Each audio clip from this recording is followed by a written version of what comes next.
Hi friends, ഇന്ന് പഥ്യത്തെക്കുറിച്ചറിയാം. നിങ്ങളിൽ പലരും കേട്ടിരിക്കും ആയുർവേദ മരുന്നുകൾ കഴിക്കുമ്പോൾ പഥ്യം ആവശ്യമാണെന്ന്. ഈ പഥ്യത്തെക്കുറിച്ച് ചില തെറ്റിദ്ധാരണകളും ഉണ്ട്. പേഷ്യൻസിന് മരുന്ന് പറഞ്ഞു കൊടുക്കുമ്പോൾ ചിലരെങ്കിലും ചോദിക്കാറുണ്ട്, ഡോക്ടറെ മരുന്ന് കഴിക്കാൻ തുടങ്ങുകയല്ലേ, മത്സ്യമാംസം കഴിക്കാൻ പാടുണ്ടോ എന്ന്. ചില മരുന്നുകളെ മാറ്റി നിർത്തിയാൽ മറ്റു മരുന്നുകൾക്ക് മത്സ്യമാംസം വിരോധമല്ല എന്ന് തന്നെ പറയാം. എന്നാൽ ദഹനത്തിനനുസരിച്ചായിരിക്കണം നമ്മൾ ഓരോ ആഹാരവും കഴിക്കേണ്ടത്.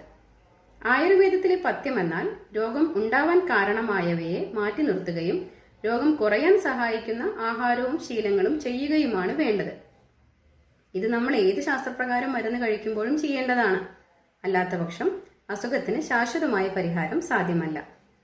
മരുന്നുകൾ ഡോക്ടറുടെ നിർദ്ദേശപ്രകാരം കഴിക്കാൻ ശ്രദ്ധിക്കൂ. സ്വയം ചികിത്സ ഒഴിവാക്കൂ. ഓരോ അറിവും നിങ്ങളുടെ പ്രിയപ്പെട്ടവർക്കായി ഷെയർ ചെയ്യൂ. Be healthy, be happy.